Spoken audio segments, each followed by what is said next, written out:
Hey everybody, it's me, Jones, back with a new video. Choppers, sawed-offs, and EDC. This is a thought I had for some time.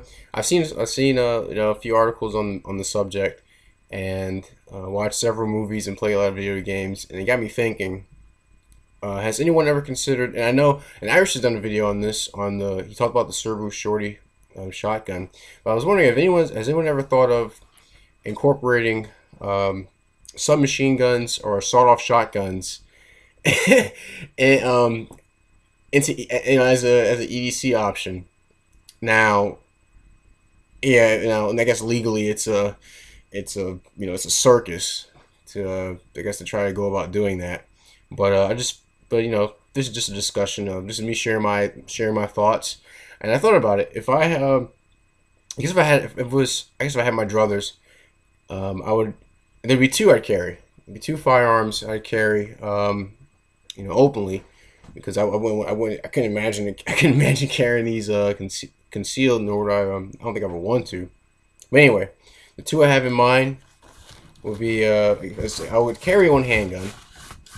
In an ideal situation, I'd carry I carry a 1911, and 45 ACP.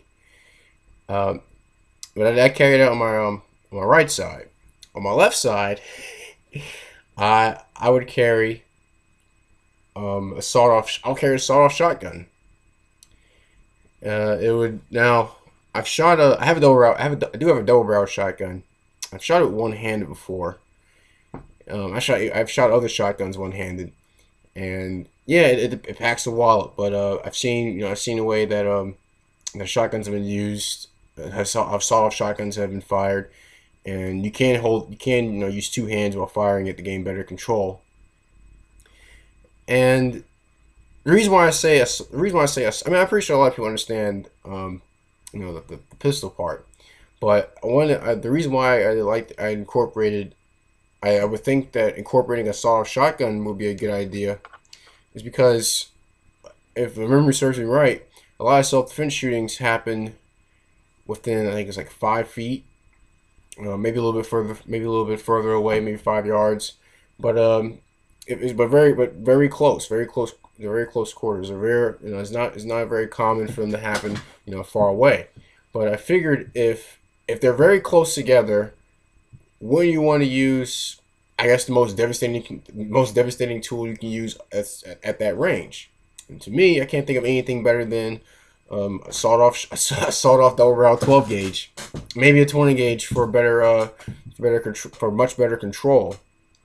When I came up with that thought because I actually saw an article. I think in 1922, and I'll include the link in the description section. The Ithaca Gun Company, they made a I think it's called an auto burglar firearm, and it was a sawed off shotgun. It was a 20 gauge, and they designed the grip for it to be used with one hand, so that I guess so that the user will have the most amount of control they will be able to have they will be able to have with that type of tool. Yeah, I did say tool. And it even came in a holster. It came in I think it's like a kind of like a birch colored holster. It's leather, and it's in black letters. Ithaca Auto and Burglar firearm. It was a basically it was a sawed off shotgun or a shotgun pistol. And I thought it was a pretty novel. I think it's a pretty good idea. Even back from 1922, I think that's a good idea now. Even I remember even reading about the early days of the blunderbuss, how like on I guess on ships, when the blunderbuss was pulled out, they stuffed whatever they could in there. Lead balls, nails, glass, whatever, and they'd fire it because at close range it was very devastating. And so I think it'd be good. I think it would actually be a good idea to have that as a carry option. You know me. I support open carry, so the idea probably the best way to carry something like that would be in the open. And have a few shotgun shells on your side. I'm pretty sure a lot of people you wonder about the pattern. What kind of pattern would something like what a 12 roughly, like I said, maybe say a 12-inch barrel would throw. And I guess, but it's not the barrel length. What matters is the choke.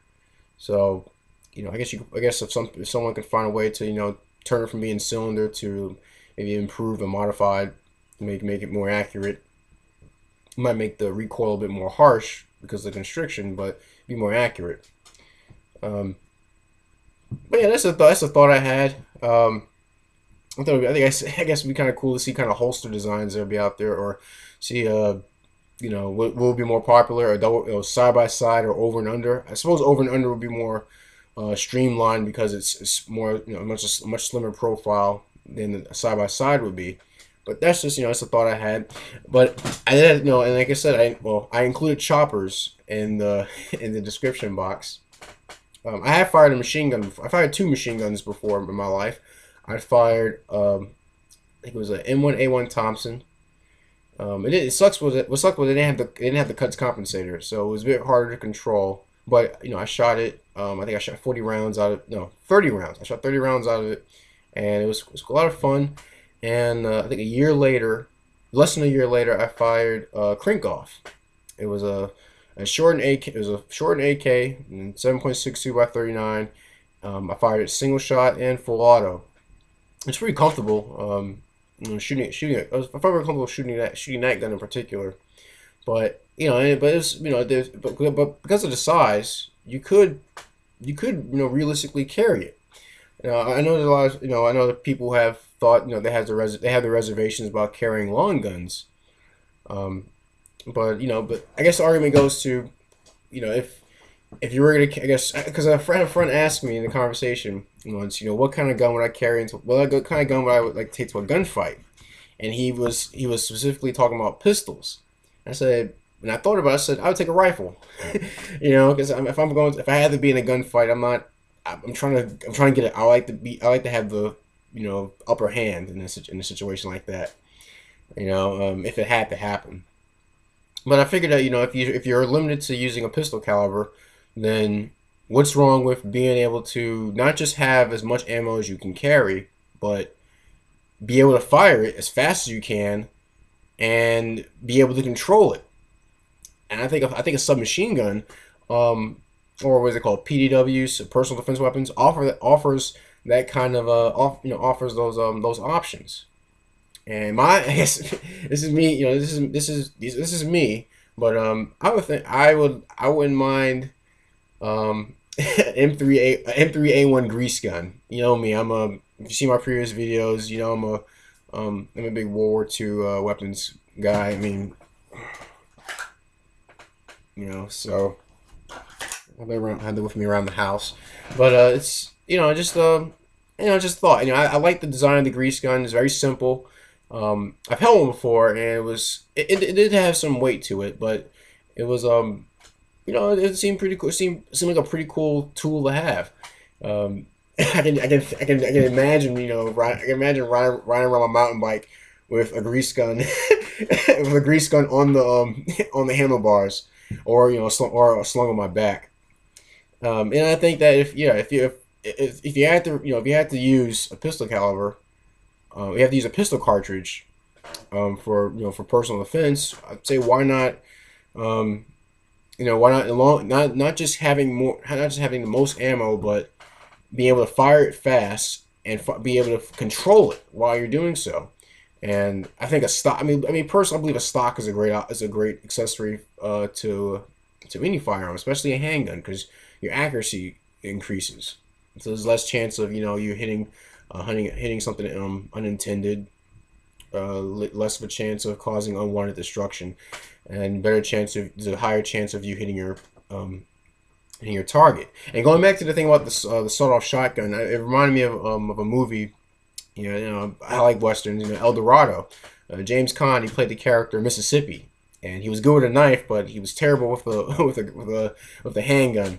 So him and John Wayne's character, they went to the Swedish gunsmith and gave him a sawed-off shotgun, and it made up for what he lacked in skill. And so I thought it was I always liked that part in the movie where he had test fire on the cactus, and basically just sprays the cactus. But yeah, it's just a thought I had. If think about it, if you had to be if most self-defense situations happen in close quarters, what's wrong with wanting something that's devastating up close? And I'm pretty sure a lot of people would agree that a shotgun is pretty devastating. If you can carry a shotgun on you, when that's something that's compact, something that's comfortable to shoot, accurate to shoot, safe to handle, then what's wrong with having that as an option? In fact, I believe that if worst came to worst, I imagine seeing a whole lot of homemade class threes going, wandering around. If they're not out there already. But tell me what you think. I think it's a novel idea. Like I said, for me it would be a 1911 open, and it'd be a sawed off double barreled shotgun, and probably a 12 gauge. But if I can if a 20 gauge would be more manageable, then I think that may be a better option. And as far as something as a PDW M3A1 grease gun, it does fire full auto, but it's easy to control, and that is on my list of guns to shoot someday, hopefully this year. But please tell me what you think. Do you think that I'm totally out of my mind, suggesting such a thing, or do you think there's some validity to the points I've made? If you agree, with that kind of, if you agree with the idea, what would you carry? We're all like to discuss our what ifs and what would we do in these type of situations. So it'd be interesting to see what other people come up with. Please leave a comment in the comment section, or make a video response. I'd be happy to check it out. I'd be happy to respond to any comments people leave. Any comments or any criticisms or complaints or gripes, send me a PM. I'll see what I can what can I fix in my videos. But that's my video. Choppers, sawed-offs, and EDC. I'm Edward Jones, and thanks for watching.